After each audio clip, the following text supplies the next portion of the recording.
and in dying, that we're born to eternal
Good evening, everyone, and welcome to another episode of Catholics at Home.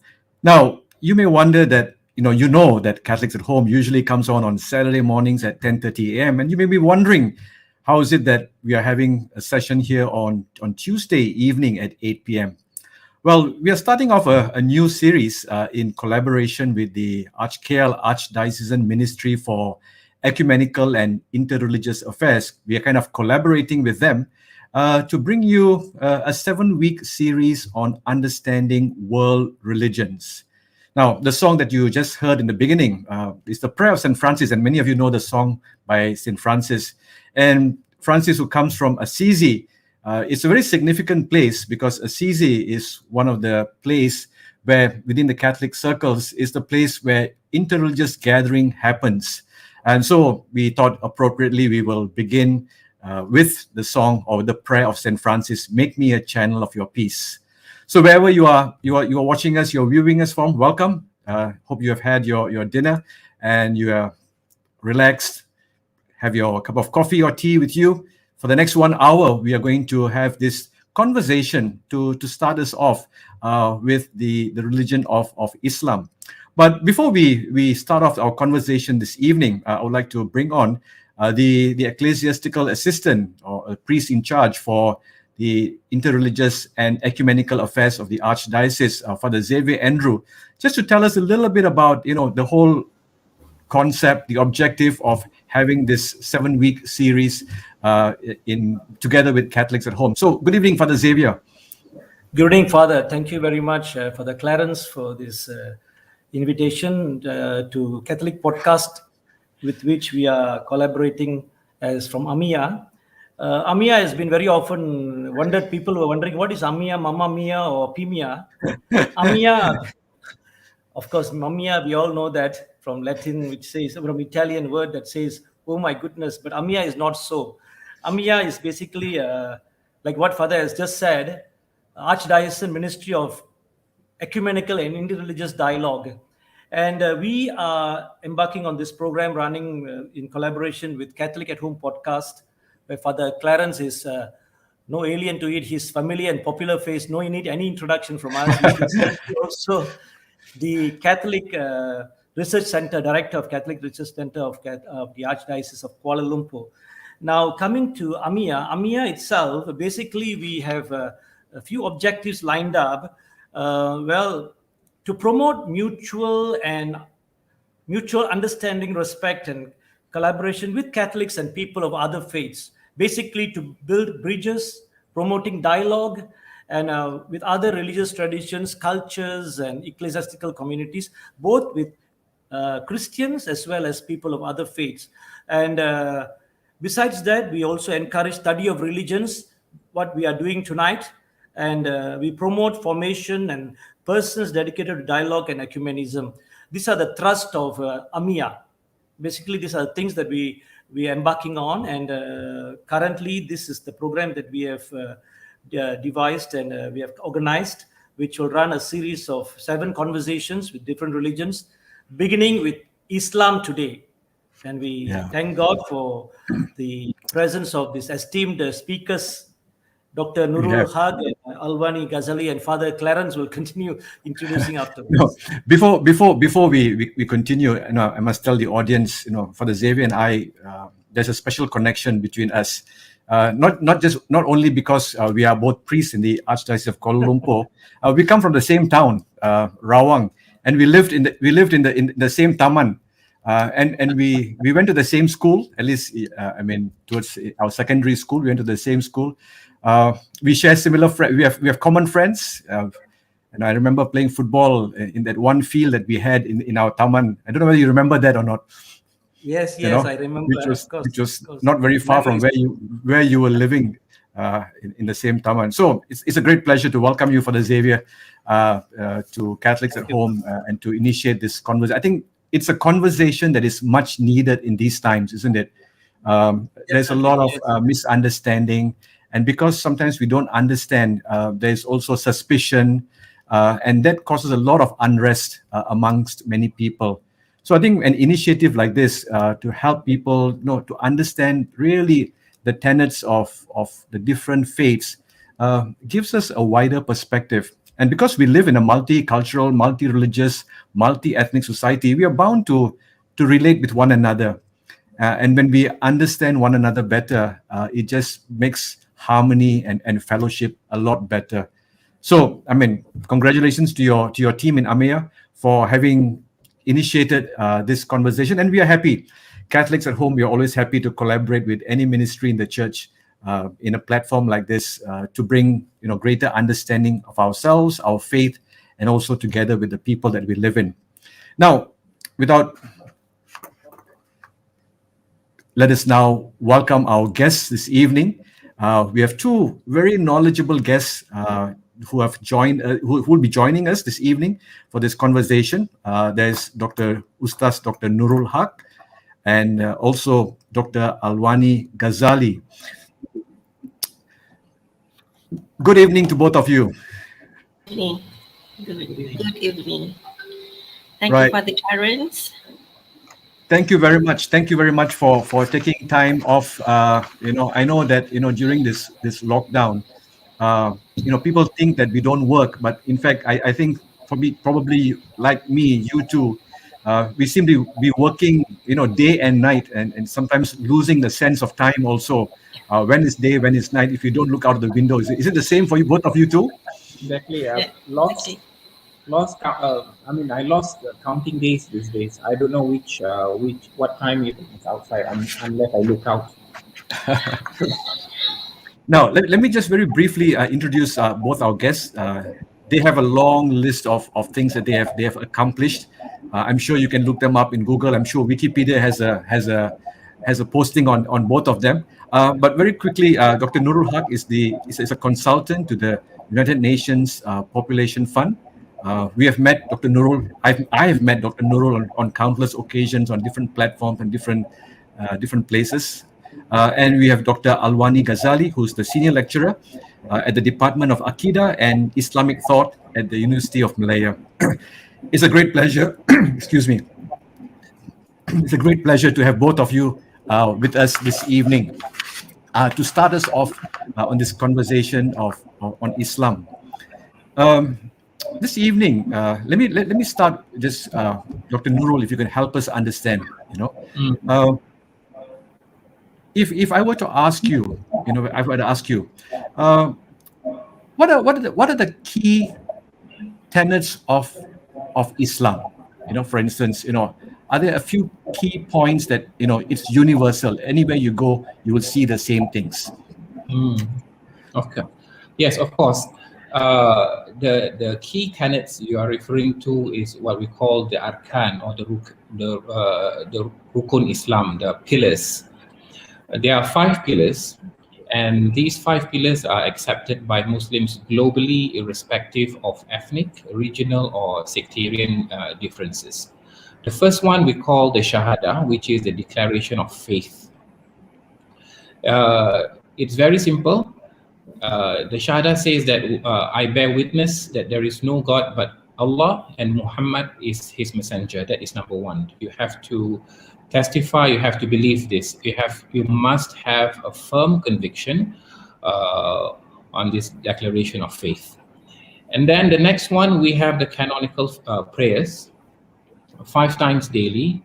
The dawn prayer we begin with the dawn prayer, and then the afternoon prayer, the Zuhur prayer, and then the mid-afternoon prayer. And then the mid-afternoon prayer is also known as the Asar prayer. And then we have the sunset, the Maghrib prayers. And the last prayer will be Isha prayer, the evening, similar to your, what do you call this, the canonical hours, complaint. You call it complaints, right? Your Father Clarence. Yeah, the night prayer. Yeah. And then we have the canonical alms, the obligatory alms, the zakat we have to pay. And we have to fast in the month of Ramadan, the whole month. And then the pilgrimage to Mecca for our Hajj and Umrah for those who are able. These 5 are the, what you call this, the key universal tenets of Islam that are agreed upon. So anywhere you go in the world, you would find this similar. This is the universality of Islam. Could I say that? Yes. So when you complete these 5 pillars, you are a Muslim. All right. Okay. But is it the same, Dr. Nurul, for everyone? I mean, irrespective of their age or Yes. For all 5, they have to fulfill all 5. Yes. Regardless of denominations, sectarian differences, these are basically the same. We share the same tenets, the same arkan, the same pillars. All right. Okay. But related to that, I mean, of course, we know there's similarities between Islam and Christianity about God. I mean, we come from an understanding there's monotheistic God. If I were to ask you, what is the concept of God in Islam? Okay. Well, Islam is what you call this in monotheistic faith, similar to Judaism and Christianity that claim to be a monotheistic faith, but in the sense that we believe that God is one, undivided and solitary, which is quite different with Christianity. We believe that God is one but not solitary. Am I correct, Father Clarence? It's mentioned in the Catechism. God is one but not solitary. For Muslims in Islam, we believe that God is one. He is one, undivided and solitary. So in the sense that solitary means that he is uniquely alone in his nature. There can be nothing, neither added nor subtracted from the essential nature of God. And he does not change. He does not have any partners. He does not have any equals. And he is not a body with a form or a limitary. He doesn't resemble anything that exists, nor anything that exists resemble him. And the most important thing is that he begets not, nor was he begotten. That is basically the concept of God in Islam. All right. Maybe, Dr. Alwani, if you want to add anything, this is part of your expertise also, I believe. All right. Just a little bit about the pillars of Islam just now that you mentioned. There's one pillar, which is the Hajj or the pilgrimage, and that is actually considered as compulsory within the capacity of the Muslim. If he or she is capable to do so, which means he or she has good health, capable to go financially, and other fulfillments as well, only then that pillar can be performed. So there's a flexibility in that particular sense for the 5th pillar of Islam. Others, I think Ustaz Nurul has elaborated very well, as well as the theological concept of monotheistic, which we call Tawheed. Tawheed is from the word wahada, which means oneness. One. Just going back to your saying about the Hajj, what happens if someone is not able to go or to perform to the Hajj? Is there something else?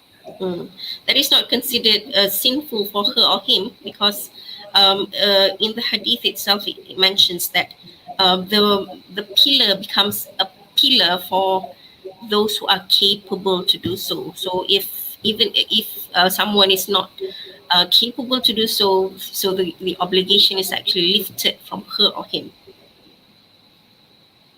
Okay. Dr. Alwani, just I would ask you about the pillars of Islam. It is presented as exhortations. The 5 pillars of Islam are presented as exhortations. Do you also have similar terms for prohibitions in Islam, like similar to exhortations?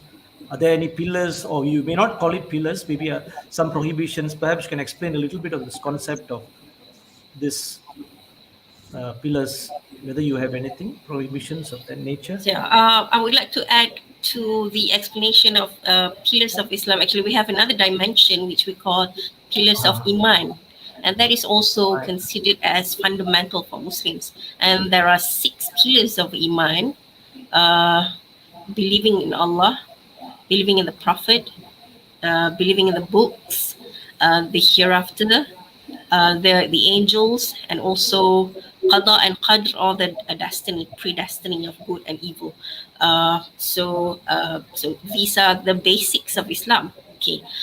In relation to the question that you asked me just now, the exhortations, I mean, it is when it comes to prohibitions, we call it haram, the haram things, and when the things are allowable, they are called halal. So there's an area of haram and halal, whereas the haram area, the prohibitions are actually smaller as compared to the halal area, those that are considered lawful.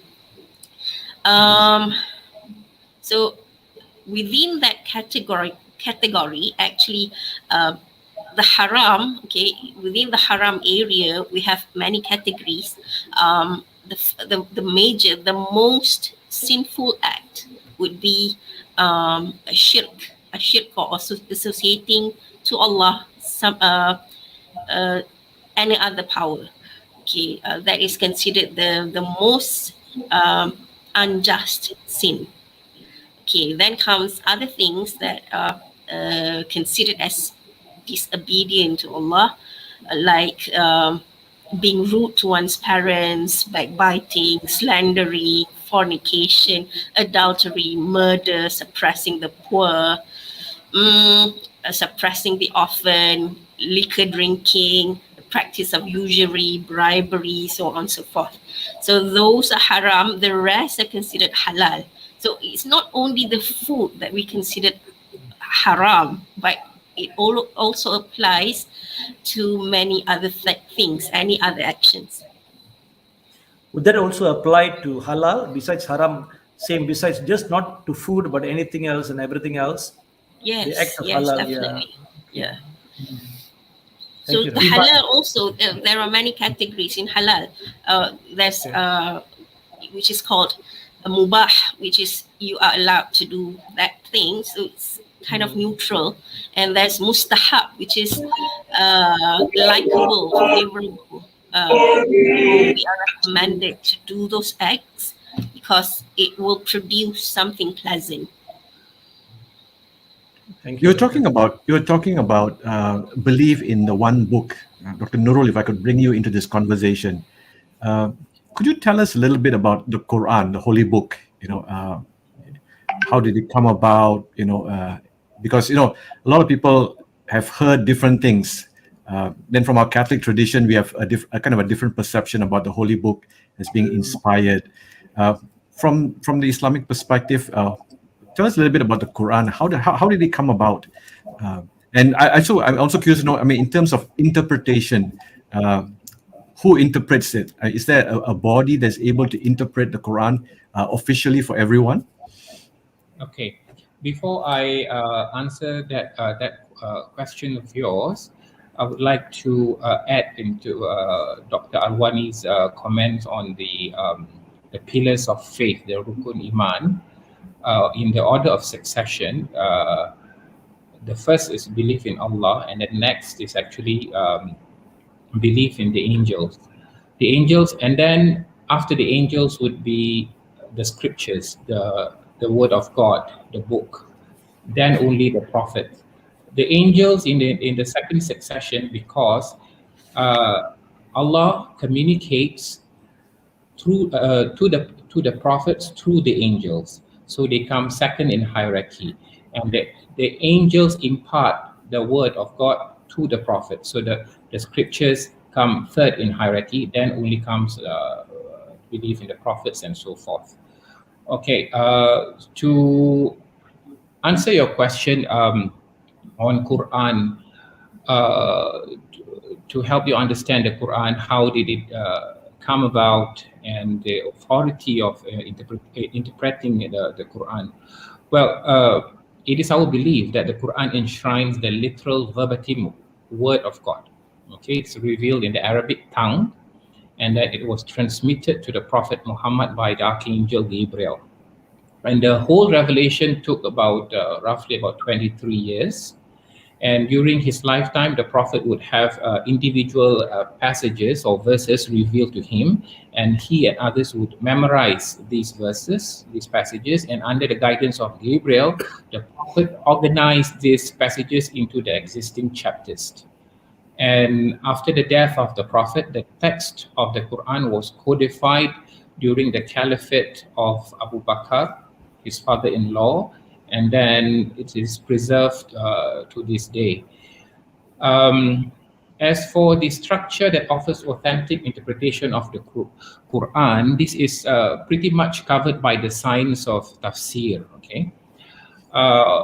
Which itself, it means interpretation, clarification. And among the most important sources for understanding the Quran are the tafsir works, the commentaries of the Quran. And then these commentaries help to explain and contextualize the revelation. There are two types of tafsir, okay? First, we call this tafsir bil riwayah or tafsir bil ma'thur. These are the exegesis. And another one, it's called the hermeneutics, the tafsir bil ra'yi. The first type of tafsir, okay, the exegesis, it refers to the reports and interpretations provided by the Prophet himself or his immediate disciples, his companions, his sahaba. And the most prominent one being Ibn Abbas. There are seven authorities after his he has thousands of disciples, and but the only authority or authoritative among them was seven. First is Ibn Abbas, who was also his cousin, and then Ibn Mas'ud, and then we have Ibn Umar, and then we have his wife Aisha, and then we have Ali, and then Zaid bin Thabit. All these seven authorities. It is this type of tafsir that is authoritative to establish doctrine, to define dogma, to deduce laws and rulings. And of course, the authority to interpret these sources is vested upon the qualified religious scholars who have been trained in the science of tafsir. As for hermeneutics, the tafsir bil ra'yi, it is more or less like the philosophical study of interpretation in order to discover the values expressed in the Quran. So I hope that answers your question. Dr. Nurul, just to ask you about the sacred sources besides the Quran. How about the Hadith and Sunnah? How would you explain a little bit on that, sharing on that? Maybe enlighten us a little bit more on those two. Okay, the Hadith and Sunnah. Basically, the rough translation would be a sacred tradition. The Sunnah means sacred tradition. It is stated in many passages of the Quran. Okay, there are so many passages. I wouldn't be able to quote all of them tonight. But the gist of the message is that apart from the Quran, there is a body of teaching that we have received, and that we are to hold it fast to this body of teaching, meaning we are not permitted to neglect or dispense with this oral teaching. And this orally transmitted teaching corresponds with and complements the teaching of the Quran. Okay, just as is a sure interpretation of what it reflects in the scripture. This teaching is known as Sunnah or Hadith.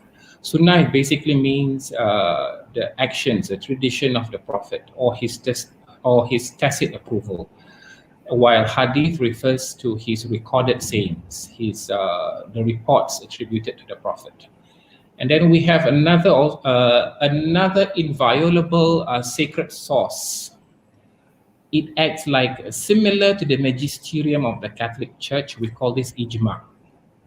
Ijma is the general agreement or consensus of all theologians, religious scholars, and autocephalous doctors of law. We call them mujtahids.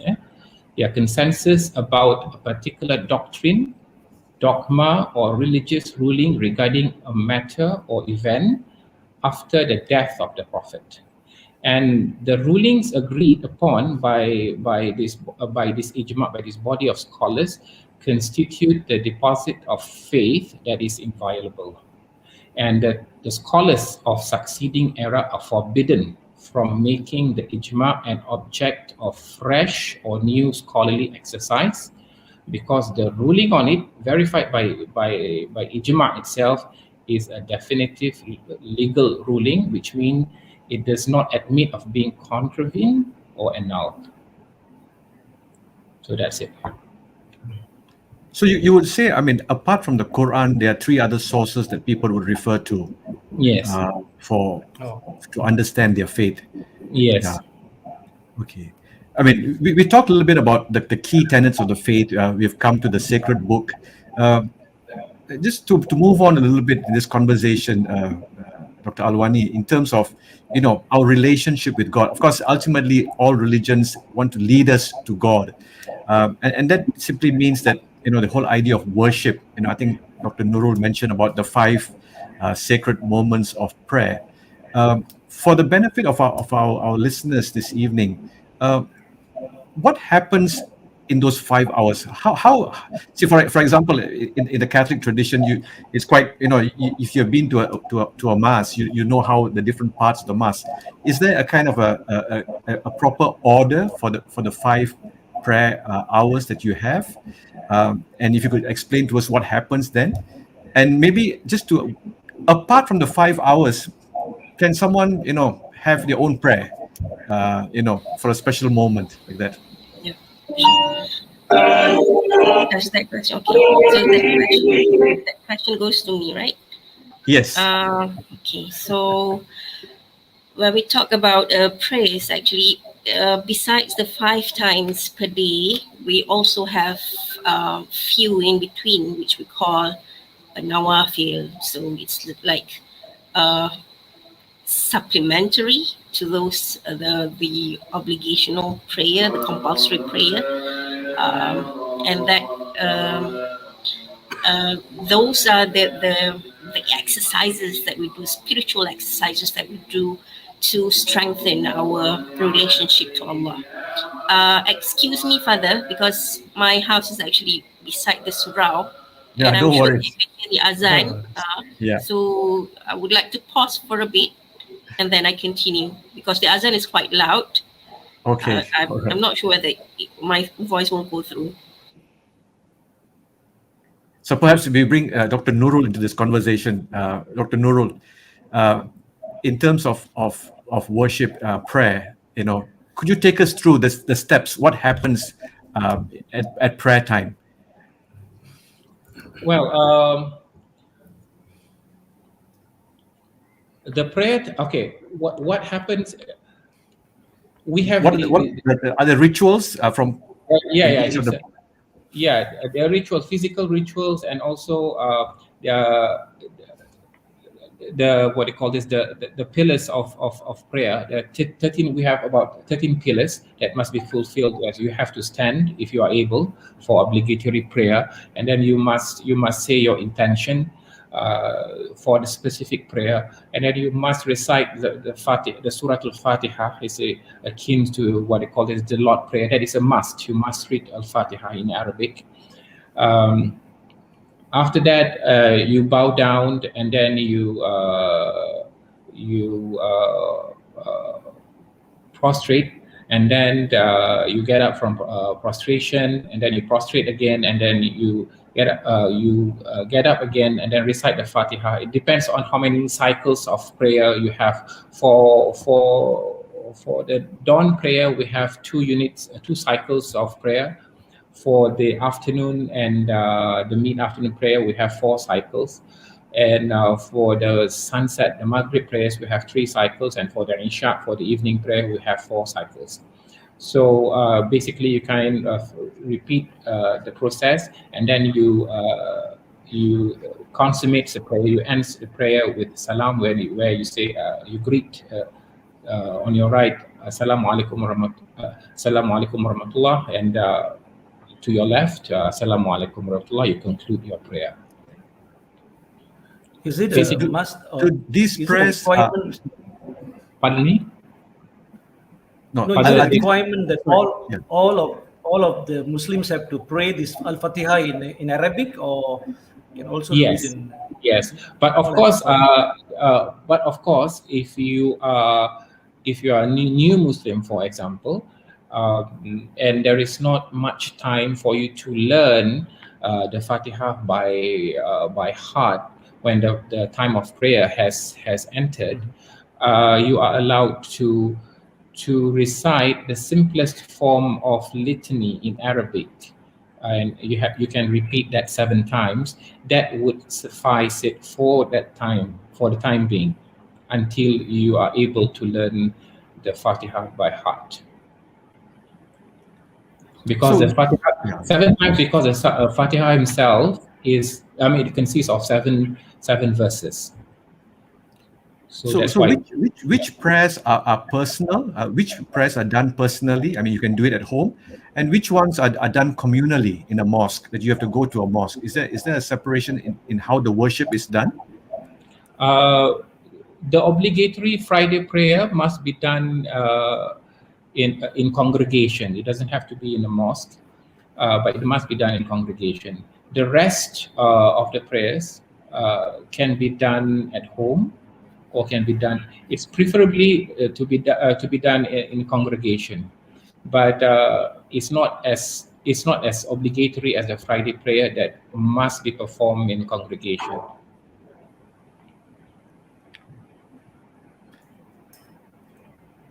Yeah, we're not sure whether we have Dr. Alwani is ready, but we will continue. Dr.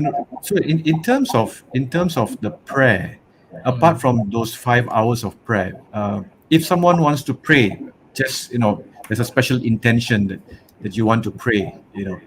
Is there something like that? You could have, apart from the 5 hours, somewhere in between. Yes, you are allowed. You can. We have this special prayer. If you have special intention, you want to seek God's guidance. We have the istikhara prayer, okay, and then we have the salat hajat. If you have any things that you wish for, you can perform that prayer.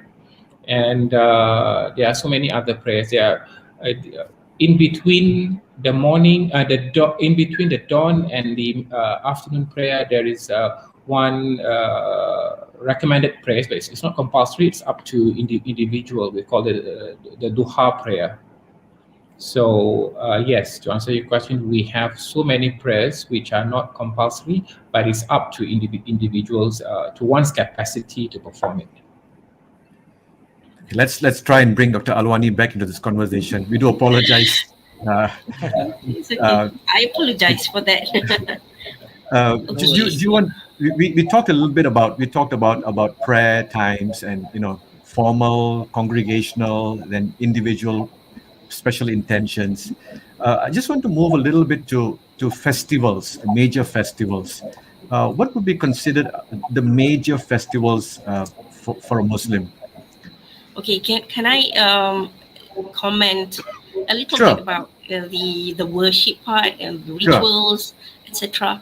I think for us Muslims, the core or the essence of worship is actually to humble oneself as a servant to Allah. So it's servitude, and from there on, it's not merely performing the external actions, as you can see, like the movement of an exercise, physical exercise, but it also requires is the focus, the mental focus, the presence of the soul, and most importantly, about the presence of the soul is actually the feeling that a servant is so small in the eyes of Allah and in the whole planet, in the whole universe. Through that feeling comes hope, comes trust, comes love to do more in terms of not only the physical exercise to worship, the rituals, the prayer itself, the movement, but also to improve the relationship with the creatures, human being, as well as the whole universe. The trees and the animals as well, because all is considered as part and parcel of what we have to do as a servant of Allah. That's the purpose of our existence. So that's the spirit of worship in Islam. And some what do we call the Sufis in the past, like Rabi'atul Adawiyah, for example, she forced herself, she started to love Allah by forcing herself to worship until she gained that love, that state of love, because it's a power which is unseen. It's quite impossible to love unless with the spiritual focus. So this is the essence of worship in Islam. So I want to go back to the question about festival. I'm sorry if I answer this, if this answer is quite uncommon, but I consider festivals in Islam as celebrations that we do with meanings. Thus, I am saying that the whole month of Ramadan is actually a festival.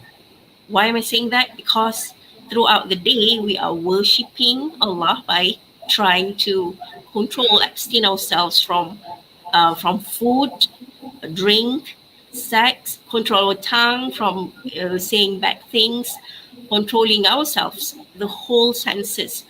And at night, there are prayers. In Ramadan, the prayer is very long, which is called Tarawih. That's in itself is a festival. Then nighttime prayer, we have the Qiyamul Layl.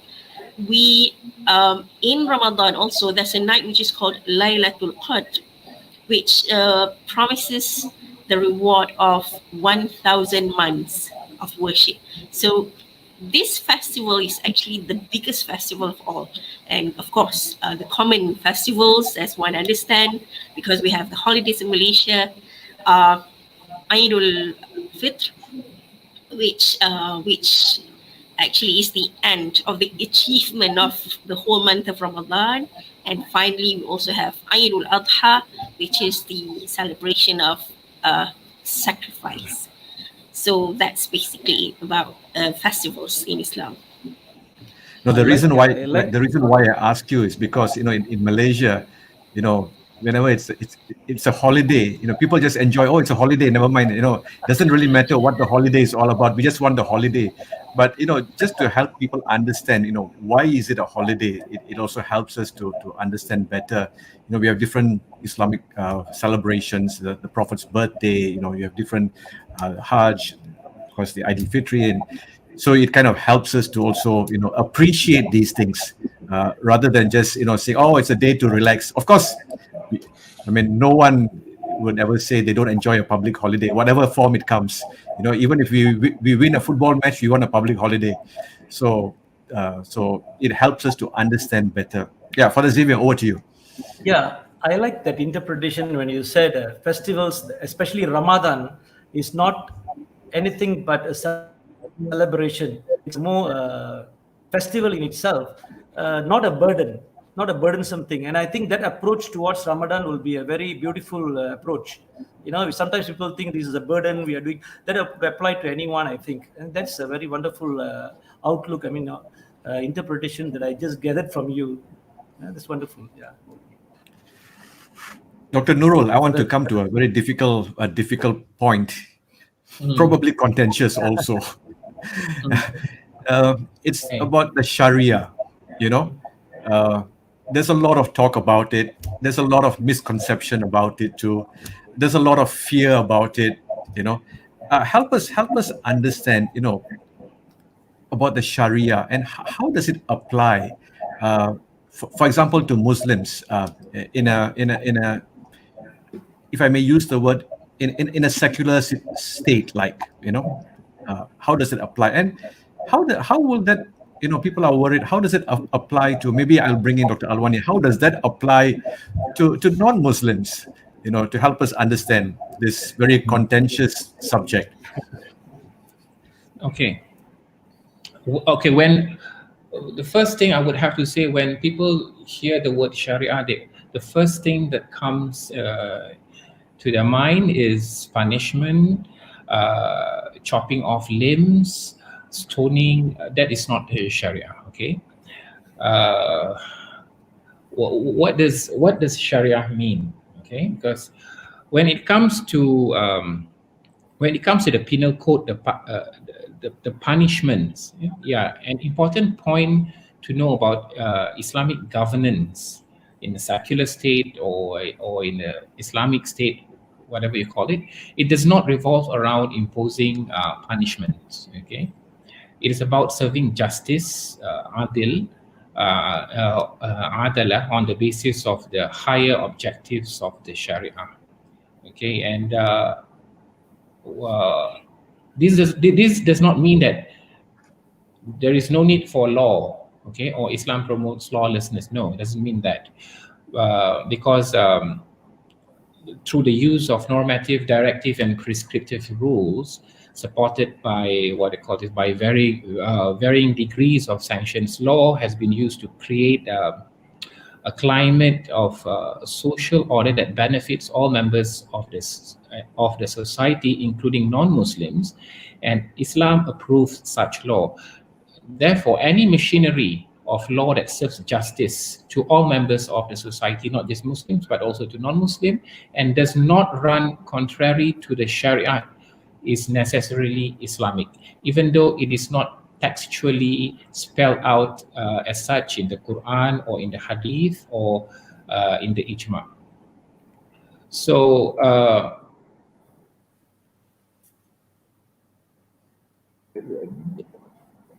Sharia, if you look at the broader angle, what Sharia means is actually literally it means the path to the water hole. Okay, but according to Islamic lexicon, if you look at Surah Al-Jathiyah, the 45th chapter of the Quran,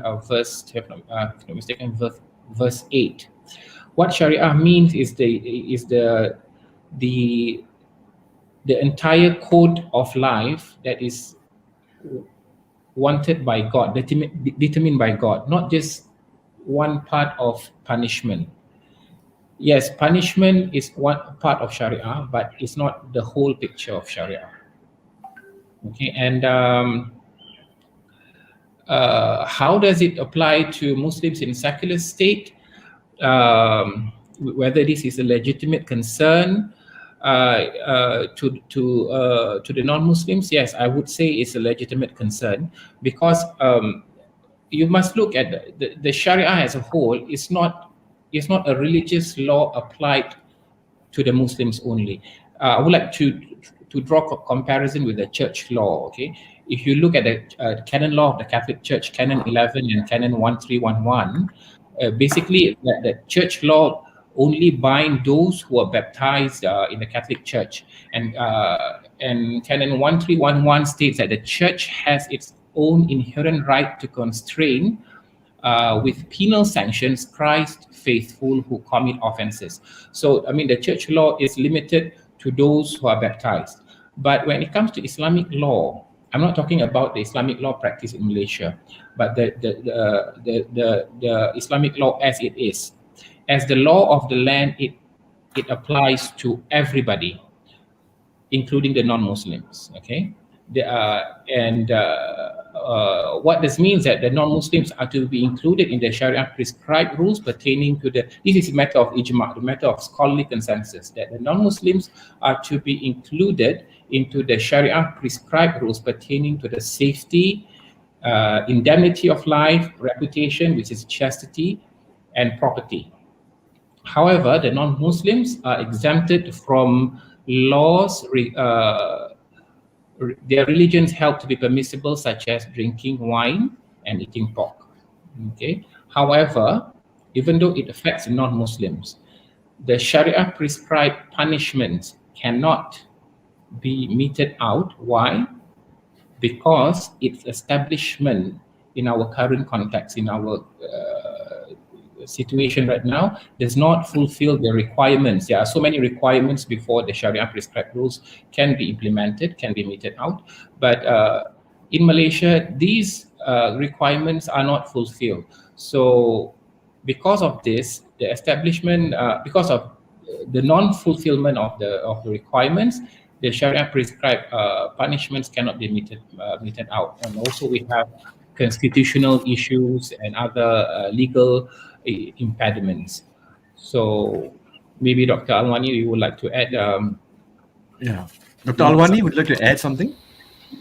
I would like to ask Dr. Nurul, instead of answering, that's in which area does non-Muslims are involved when if Sharia is applied? Okay, if you open to the fiqh canons, the rubrics, it's a matter of consensus of not just the 4 schools of thought, but all the 8 schools of thought. We originally had 8 schools of thoughts, but 4 have become defunct and this does not survive. So we only left with 4. The non-Muslims are to be punished when it comes to the hudud. Okay, we will talk about the hudud law. It's not just the Muslims who are to be punished for adultery, the non-Muslims too. That means if a Muslim man committed adultery with a non-Muslim woman, both of them must be punished with the same law. We don't have a separate law for Muslim, separate law for non-Muslim as is practiced here in Malaysia, because our constitution, the 9th schedule, the list 2 state list, limits the application of Islamic law to Muslims only. So, but in Islamic law, this law applies to everybody. The same for theft, the same for qazaf, the same for what else? I mentioned about reputation and chastity. That means when non-Muslim women they leave the house, they are expected to cover as well. These are mentioned in fiqh books like in the Nihaya or the Tuhfah of Ibn Hajar, and these matters are agreed upon. But because of this impediment, this cannot be possibly implemented in Malaysia, in multi-religious Malaysia. So the Sharia provides a leeway because the requirements are not fulfilled, then the prescribed rules are dropped. Dr. Alwani, can I? Yeah. Yeah, Dr. Alwani, can you just ask? Just now he was mentioning, Dr. Nurul was mentioning a little bit about marriage. Could you just also share a little bit on marriage and family life in Islam? Oh, A little bit on that. Maybe you could enlighten us on that. Yeah. So marriage is something recommended in Islam to those who are capable to do so financially, physically. And in one of the chapters of the Quran, chapter number 30, verse number 31, Allah said, and one of his signs is that he created for you spouses from among yourselves so that you may find comfort in them. And he has placed between you compassion and mercy. In Arabic language, it's rahmah, sakinah wa rahmah. Is it compassion and mercy? So surely in this are signs for people who reflect. So based on this verse, we can understand that ideally marriage is supposed to bring comfort, tranquility to a person, serenity. But of course, there are cases that we have to reflect upon as well. Okay, the ideal, the common rule is that a spouse, a man who is good is for the good woman and vice versa. But we also have in the Quran, which mentions some different cases, some unique cases, such as the cases of the wife of Pharaoh, Asia, who had been gifted a house in paradise, but Pharaoh goes to hell. And we have the wife of Nuh, Prophet Nuh and Prophet Lut, who will end up in the with punishment, whereas their husbands are prophets. At the same time, in the Quran, although there are many tones actually about marriage life, family life, although family is considered a very fundamental unit to build oneself, there is always reminder so that the family unit act as a form of protection against the hellfire. So each and every member of the family can act as an enemy to achieve that success in the hereafter, because the enemy, in sense of we have to take care of each and every member.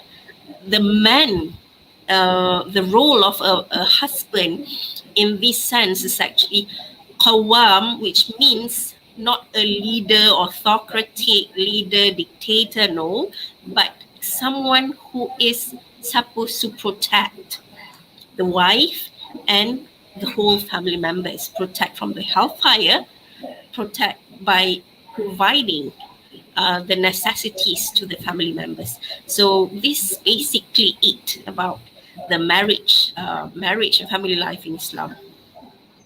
So, Dr. Alwani, if I may just add a little bit, or ask you just from what you say about family life, we understand that a lot of the religions that we have, they grow out of a civilization, a certain context, and many of the religions have kind of come out, developed from a civilization that is very much patriarchal, in that sense. Like you talk about the man being, the protector of the family. But we also see that, as civilizations continue to progress and develop, the thought processes also change. Or what I'm coming to is that, in terms of the role of women, today we talk a lot about the role of women. Have you seen a change? I mean, through the civilization, that today in Islam, do women have a greater role? Actually, in Islam, the roles of men and women are similar. This is actually mentioned in Surah At-Tawbah, chapter number 9, verses 77 to 78. Okay, the meaning is the believers, both men and women, are guardians of one another. They encourage good and forbid evil, establish prayer and pay alms tax, and obey Allah and His Messenger. It is they who will be shown Allah's mercy. Surely Allah is Almighty, All-Wise. Okay, so based on this, actually we can see that both have equal roles in the community. The roles here mentioned is to do good, forbid evil. In other words, to upgrade the society. I'm not saying this because of we have been civilized already, but I'm actually taking back, extracting what is already there in the Quran.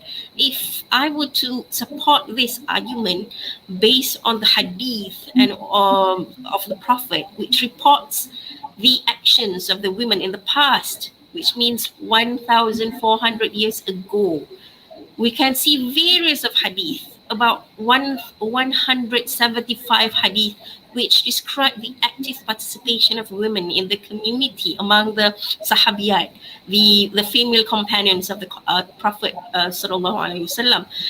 So they have done a lot to the community. Some of them contributed in the sense of helping the poor.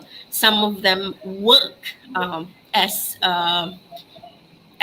cleaners in the mosque, for example. One of them, which is most popular, is a businesswoman, the wife of the Prophet sallallahu alaihi wasallam.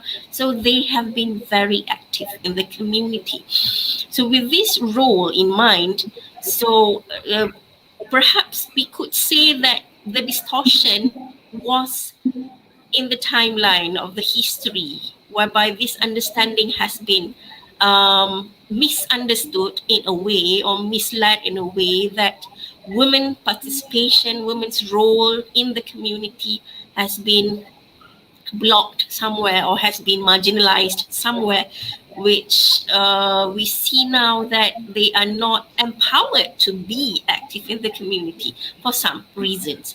So if I were to speak about hadith which have been misunderstood as well, there are many critiques of the hadith going on. One of them is like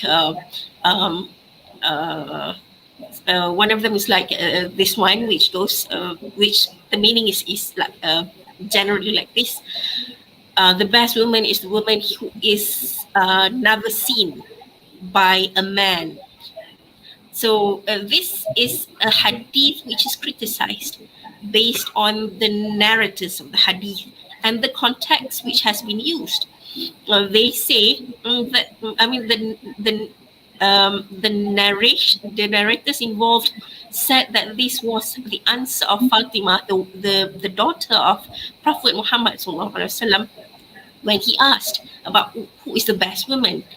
But this is ironic in itself, because people have seen Fatima, the wife of the Prophet, being out to the community to participate in doing good.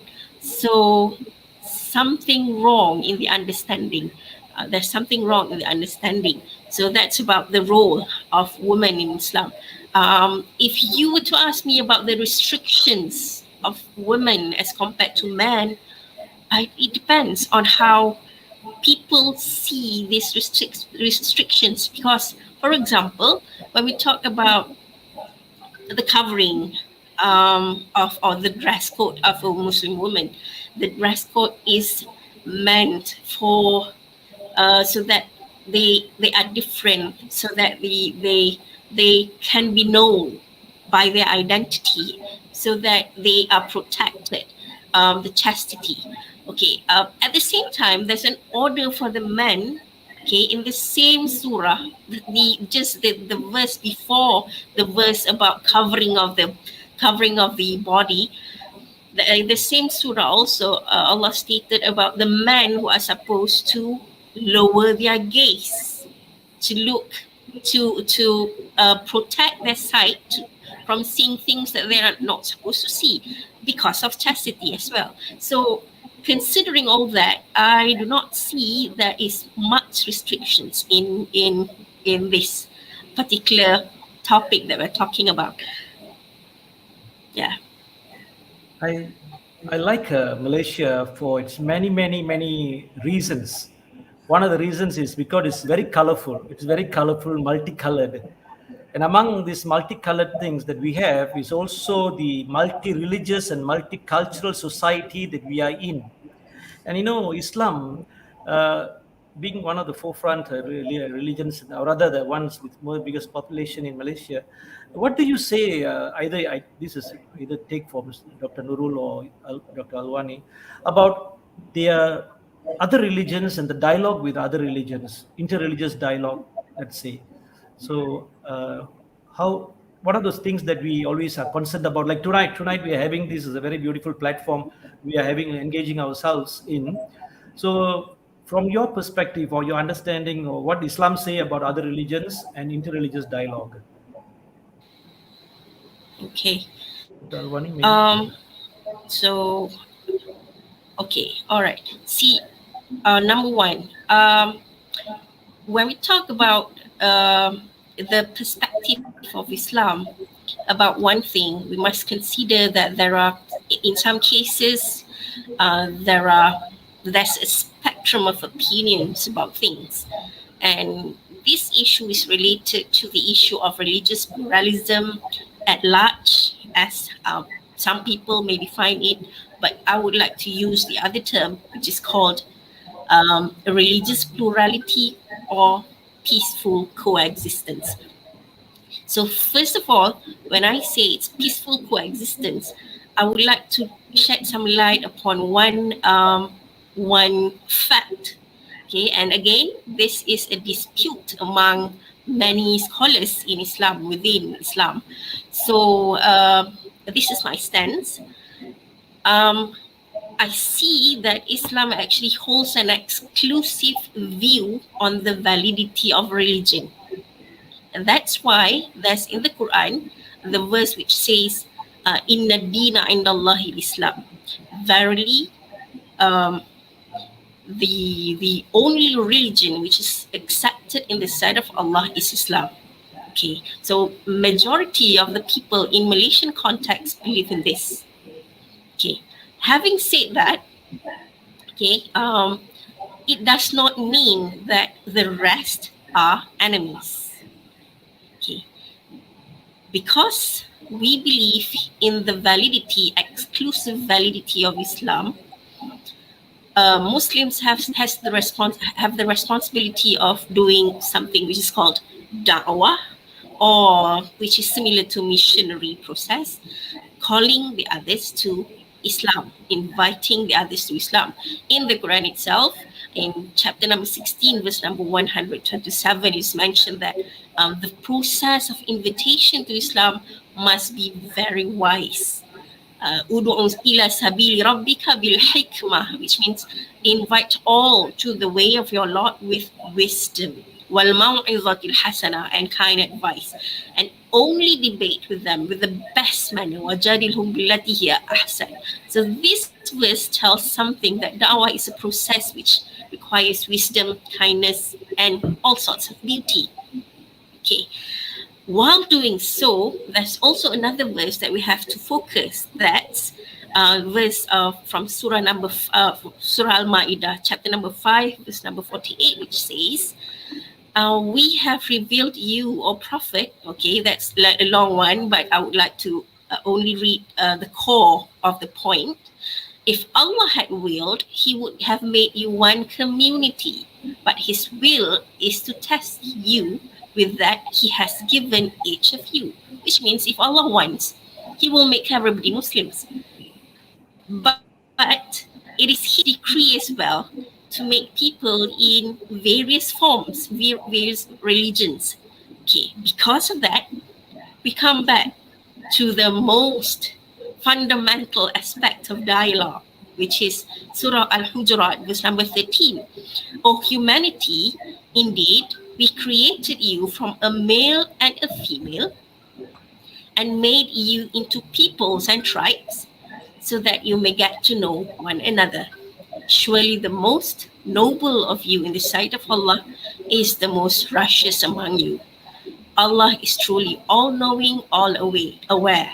So for me, in order to live harmoniously with one another, is by engaging just like we do today. Congratulations for the organizer.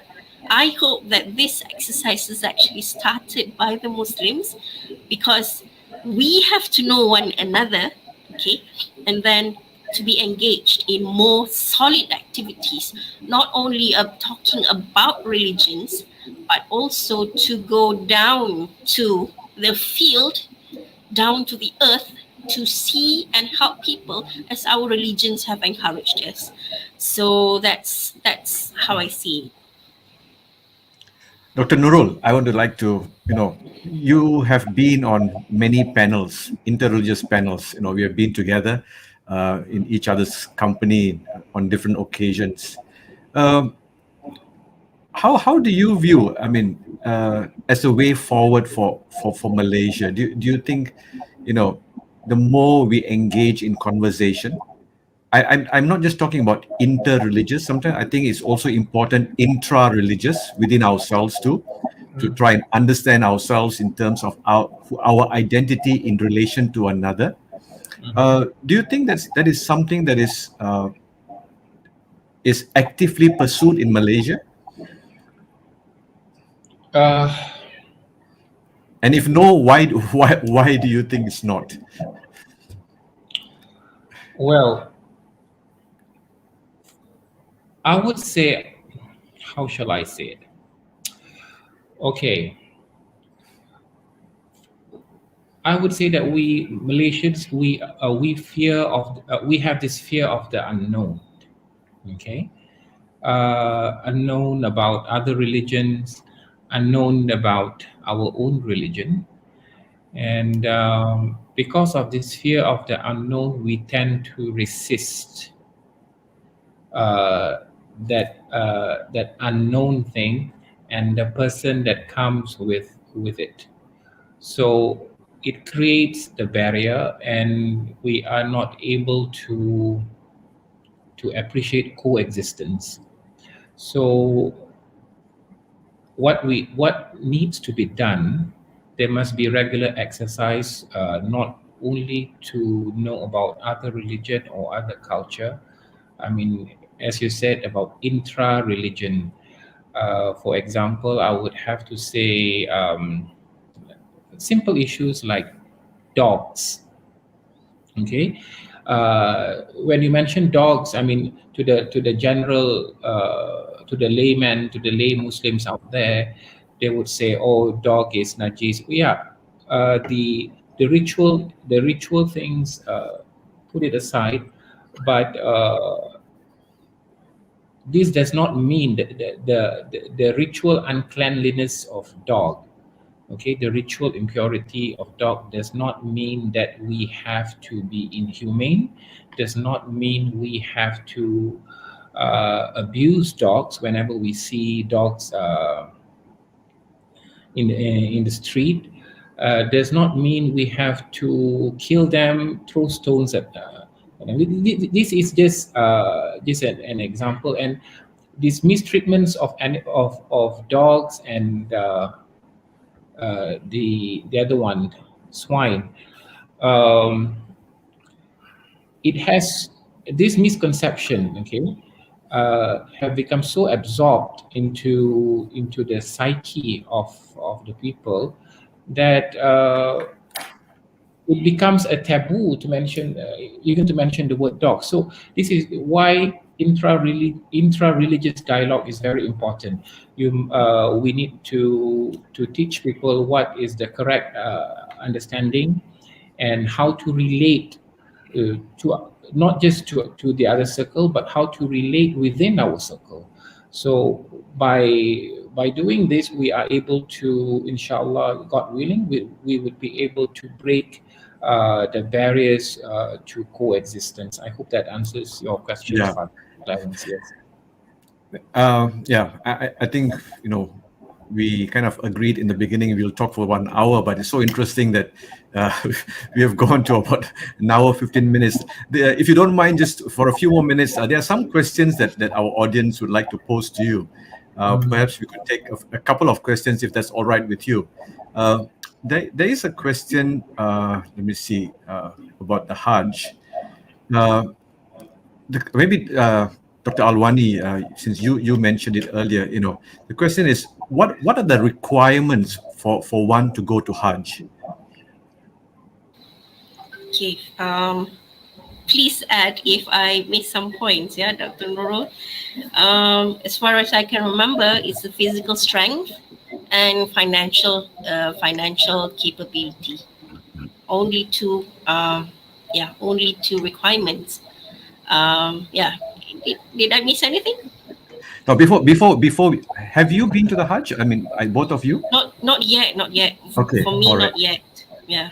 Because I was going to wish I ask could. what was your personal experience, Dr. Nurul? Have you been? Oh, I've been to the lesser Hajj, the Umrah, yes. Could you share what is your spiritual experience of doing it? Well, the Umrah is very much the lesser form of Hajj. We don't have the gathering at, like the Hajj gathering. So my experience would be limited to the Umrah ritual. I've been there, I think about 10 times to Mecca, and it teaches me about patience, because I'm not dealing with only my fellow Malaysians, fellow Malays. I'm dealing with people from all over the world, and they are difficult. Trust me, they are difficult. Difficult to handle, difficult to be patient with in the first place. But you must. It was a great exercise for me. So I managed to control my anger, especially in the Mecca itself, not so much, but in the Prophet's Mosque in Medina, where people would flock to pay a visit to the Prophet's tomb, and they would step on your head, on your shoulder, and they don't care. So it really makes me, I wanted to, if I did not compose myself, I would have uttered so many things that I'm not supposed to say. But that experience, it taught me to maintain my composure, to control my anger, to be appreciative of everybody. And I actually make friends from a country that I never know that it existed. Liberia. I never knew that there was a country by the name Liberia, and there was also one another. I forgot. It's a very small country. I forgot the name. So yeah, it made me to. I learned to be appreciative, and trust me, my patience has grown from this to this. I would say. Yeah, from this, I had little patience. I said when I was young, I would throw tantrums when I was younger. But the Umrah experience really, taught me to be a better person in terms of controlling anger, managing my patience, and I don't know. I'm not sure whether I can compare. Apart from the spiritual connection, it helps you grow in virtues too, human virtues. Yeah, you said, you come back human with virtues and grace. Yes. Yeah. Well, Father Xavier, I think we have, reached the end of our conversation this evening. I know there are many things that people want to ask. It's very hard to explain, a whole religion in just 60 minutes. It's almost impossible. But we hope that we have been able to at least touch on some key points to kind of, I would say, like an appetizer for our audience to go and read up more. Now, before we go, if there's someone who wants to read up more, get information, is there a simple book that you would recommend, that's available, that if they want to know a little bit more about the Islamic faith? Either Dr. Nurul, Dr. Alwani. Dr. Alwani. Over to you. I remember one book, Islam in Focus, quite thin, it's not thick at all. But I can't remember the author. Sorry about that. Islam in Focus. Islam in Focus, yes. Yeah, and so that's it to our listeners this evening. If you want to know a bit more about the faith, Islam in Focus is a book that you could pick up and to try and understand. I think, just to kind of, before I hand you over to Father Xavier, I think this is a very important aspect of living together, that we come together and we share what we believe. Not so much to debate who is right, who is wrong. I always believe at the end of the day, the eternal truth belongs to God, and only He understands everything, and if we can understand Him, then we are God. We'll never understand the fullness of His truth, and I think when we start talking like this, and understand, talking to one another, and hearing one another, giving space to listen. I think sometimes, when people think of interreligious dialogue, they think, coming together and to compare, and that's far from it. We're not here to compare, but I think it's important that we listen to one another and try and understand, and at the end of it all, to be able to appreciate one another. And I think that's the best thing about the uniqueness of Malaysia, is that we are able to have everything in this small country. Brother Xavier? Thank you, Father Clarence. Actually, you must thank, or rather congratulate all those listeners from home for following us more than an hour now. We said 1 hour, but we have gone. Those of you who have been faithfully following, we congratulate you for listening to us. And next week, we have another segment, an interesting one on Buddhism. And today, very specially, I would like to thank the AMEIA family. AMEIA family who have put in so much of effort, Charlotte and the team, and in particular, Eddie, Matthew, Anne, and Maria, who has organized, who has come up with this beautiful arrangement for this this topic on Islam. And not to forget our Mark, who has been behind the scene, who has been helping us with this podcast. And as usual, Father Clarence, the host, the moderator, who has been always doing excellent. And we would want to see him again in the coming days, coming weeks rather.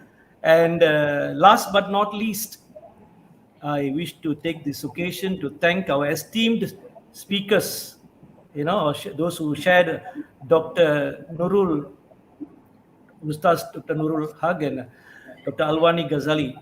We are indebted to you for your presence, making yourself available with your sharings. Beautiful. I have learned quite a bit from you, from these sharings, and I think our people also definitely would have learned and gained quite a bit.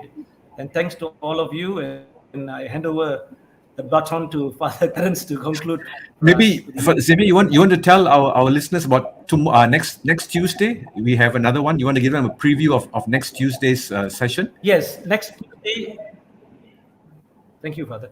Next Tuesday will be the same time on Buddhism, and we would like you to, clock in or tune in to another segment of interesting interactive sharing, as like what two esteemed speakers have said. Like Father has put the first song very apt on from Saint Francis of Assisi, peace.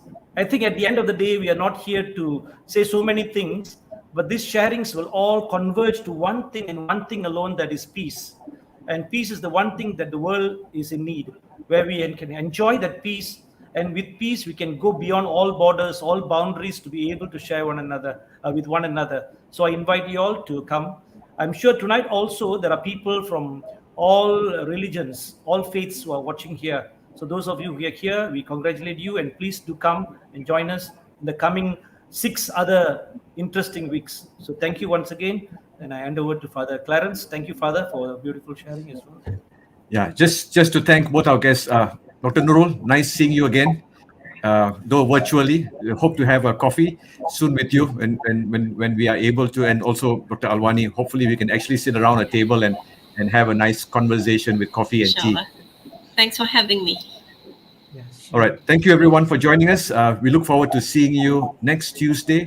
Though it's 31st August, Merdeka Day, do mark down on your calendar at 8 p.m. We have a conversation with Buddhism. Till then, see you all.